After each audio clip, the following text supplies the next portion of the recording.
the majority of my childhood, I shared a bedroom with my older brother. 2 twin beds on opposite sides of the room, 2 dressers and 2 closets. We didn't even have enough room for a desk. It wasn't cramped, but it wasn't exactly comfortable either. So when my brother went away to college, I immediately moved his bed out of the room and commandeered the space, so to speak. With his permission, of course. I was finally at the age where a bedroom desk was a necessity, so it was nice not having to do homework in the basement or upstairs in my dad's office. That arrangement worked seamlessly for the 2 years before I myself went off to college, at which point I wasn't living at home anymore, so it didn't matter. After graduating, my brother got a city job in our hometown area, so we ended up moving back into my parents' house. And the first thing he does? You guessed it, re-sees our bedroom that I had spent months of expended effort redesigning.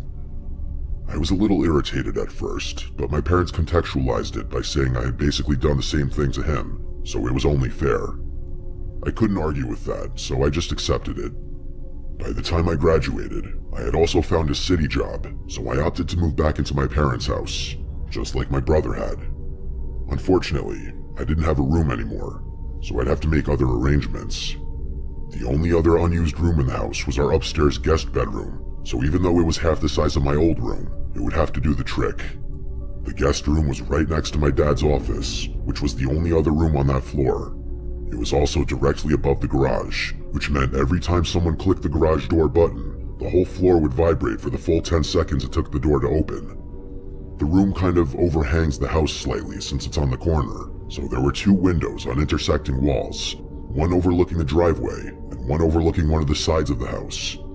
It wasn't ideal, but it was private and quiet most of the time.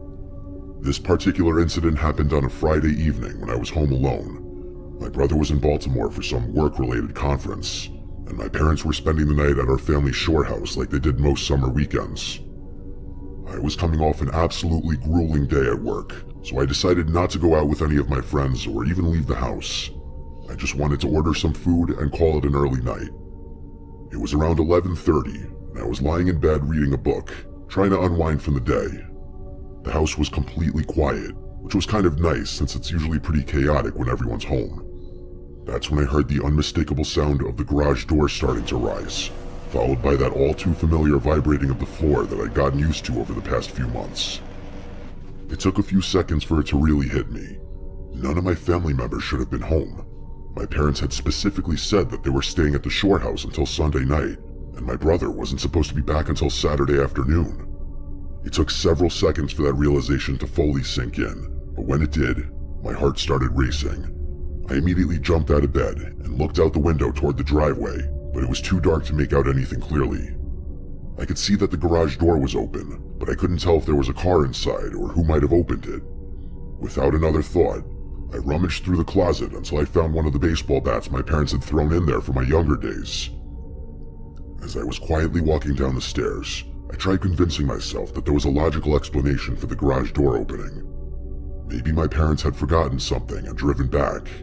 Maybe my brother's plans changed. Hell, maybe the door had glitched and opened on its own.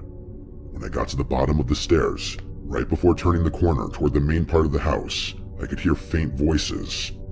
The voices were definitely coming from the other side of the house, where all the bedrooms were. They were too quiet for me to make out what they were saying, but I could tell that there were at least 2 people talking. That's when I knew for certain that someone had broken into our house. I pulled out my phone and dialed 911, whispering my address and telling the operator that my house was currently being burglarized. I left the call live and put the phone back in my pocket like they tell you to. The operator told me to stay put and not to announce my presence, but I felt this overwhelming urge to defend my house. It was like I was being compelled by some invisible force to do something rather than just hide and wait. So against the operator's instruction, I decided that's exactly what I was going to do. I crept down the hallway toward the voices, clutching the baseball bat as tightly as I could. As I got closer to my parents' bedroom, I could hear the sounds of drawers being opened and things being moved around. They were clearly searching for something valuable. I took a deep breath, knowing that what I was about to do was probably stupid, but unable to stop myself. I started yelling as loudly as I could to catch them off guard, then charged into the room with the baseball bat raised above my head. There were 2 men rummaging through my mother's closet, and they both yelled out in shock when I burst through the door. I could tell they hadn't expected anyone to be home, let alone someone willing to fight back. That gave me confidence, despite the fact that I was outnumbered and they could have easily had weapons of their own. I swung the bat at the closer of the two men, connecting with his leg. He cursed and hobbled a few steps before falling over. I turned to the other one, but before I could get a clean swing at him, he dropped his shoulder and tackled me before I could react. The two of us hit the ground hard, and I immediately realized that this guy was significantly larger and stronger than me. He wrestled the bat out of my hands without much effort, then got his hands around my throat and started choking me. I was fighting for my life, clawing at his hands and trying to get him off of me, when I saw the first guy crawling towards us. He had something in his hand that looked like a knife, and in that moment, I realized I'd made a grave mistake by trying to play hero, a mistake that was going to cost me my life. I genuinely thought those might be the final moments of my life. I started accepting that I was going to die in my parents' bedroom, and all I could think about was how devastated my mom would be when she found out. But then, in the background, I heard the faint sound of police sirens approaching. The last thing I remember is the second guy picking up my baseball bat and swinging it at my head. Everything went black after that. When I woke up, someone was shaking me gently. I opened my eyes to see a police officer kneeling beside me, asking if I was okay. I was dazed and confused, and it took me several seconds to remember what had happened. I looked around the room and saw that the door connecting my parents' bedroom to the backyard was wide open. The intruders had clearly knocked me out and fled through the back when they heard the sirens. The officer told me to stay put and not to move too much in case I was concussed or had other injuries. I had a raging headache, but I was conscious and coherent, which seemed like a good sign. Once the paramedics confirmed that I was okay, I refused to go to the hospital despite their recommendations. I gave the officers a detailed account of what happened. They told me they were currently searching the neighborhood for suspects, but by the time they'd arrived, the men were already long gone. After the police finished their investigation and took some photos of the scene, I called my parents and brother to let them know what had happened. My parents yelled at me pretty harshly for being stupid enough to confront those guys, and I deserved it. Had I just done the smart thing and hid, there's a good chance the police would have been able to apprehend the perps. The men were never found, despite the police canvassing the neighborhood and following up on a few leads.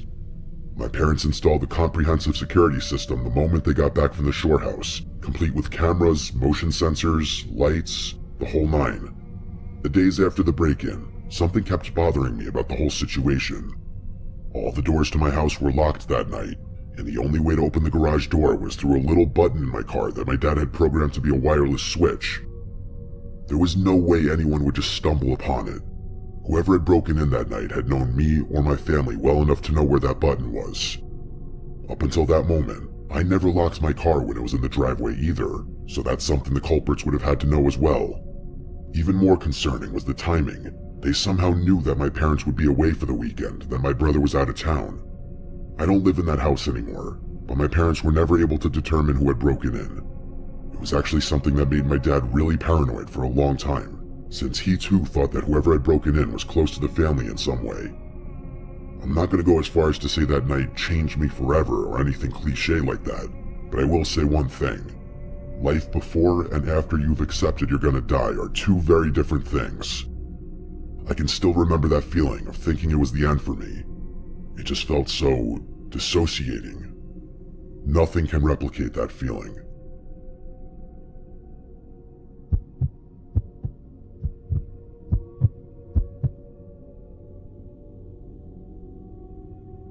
This happened about 6 months ago, and I'm still shaken up by how calculated and personal the whole thing was.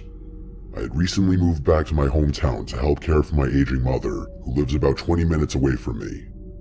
I found this small duplex that was perfect for my situation, close enough to get to her quickly if needed, but far enough that I still had my own space and independence. My mom has been having some health issues lately. Nothing life-threatening, but she's had a few minor falls around the